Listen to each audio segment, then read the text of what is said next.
Hey, what's up? This is Reed with Smart Home Solver, and today we're going to be reviewing an interesting little device called the SwitchBot. And this thing can control your light switches, your TV, or anything around your house that has a button.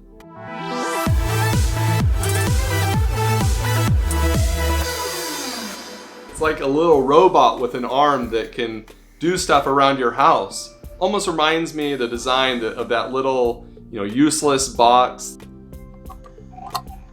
It's not so useless, but I mentioned that this can turn on light switches. You're probably wondering, how does it turn on a light switch on and off with that little arm?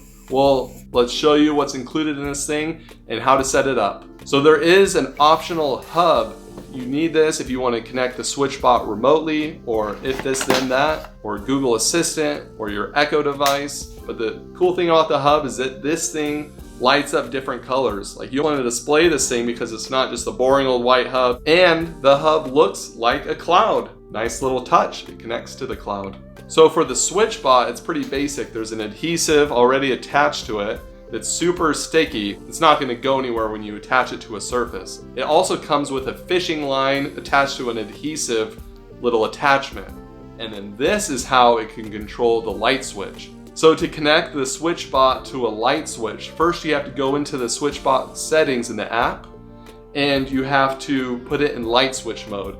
The arm will come out partially, and there's a little groove that you can put the fishing line through that little groove. It's pretty tight fit, but it needs to be so it can stay connected. You can go below or above the light switch.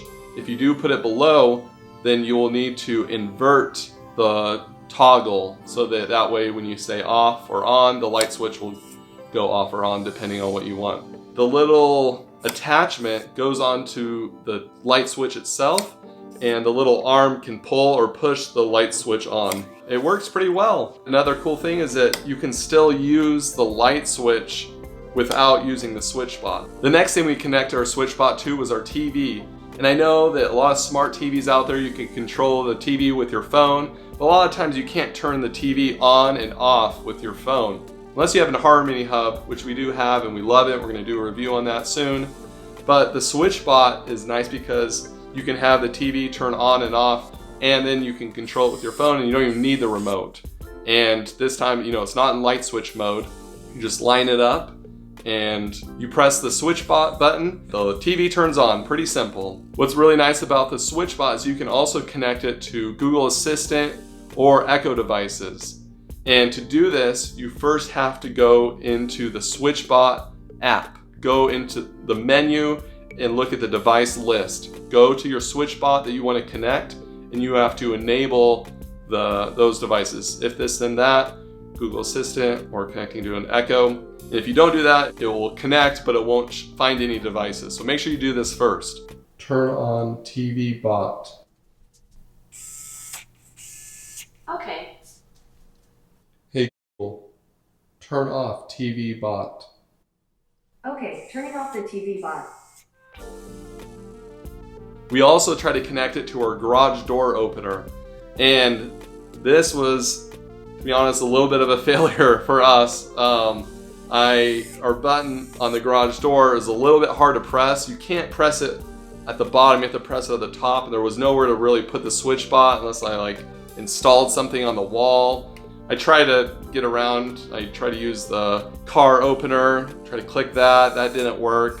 And as we were testing it, we inadvertently tested the durability of the SwitchBot because it fell, and it fell about 5 feet onto concrete, and it was totally fine, so that was really good news. So it does work with IFT or if this and that, and that means you can connect all your other IFT devices.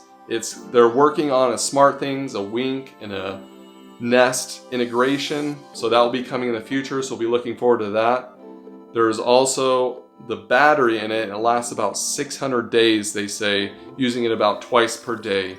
And to replace it, you just pop off the top of the SwitchBot and you can just quickly replace the battery. So I would say there's only about 2 critiques I have for the SwitchBot.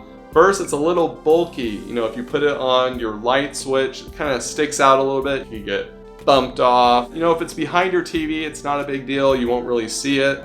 For how easy this thing is to set up, it's a pretty good solution. I mean, we didn't run into any issues using it. The only thing was that the app sometimes loaded a little slow to find the SwitchBot. They were just tiny little annoyances. I wouldn't say any kind of deal breakers though. Overall, the SwitchBot did work really well. I mean, it has a cool factor that you have this little arm that is controlling some of your devices. If you like smart home videos, subscribe to the channel if you haven't already. We appreciate you watching, and we'll see you again next time.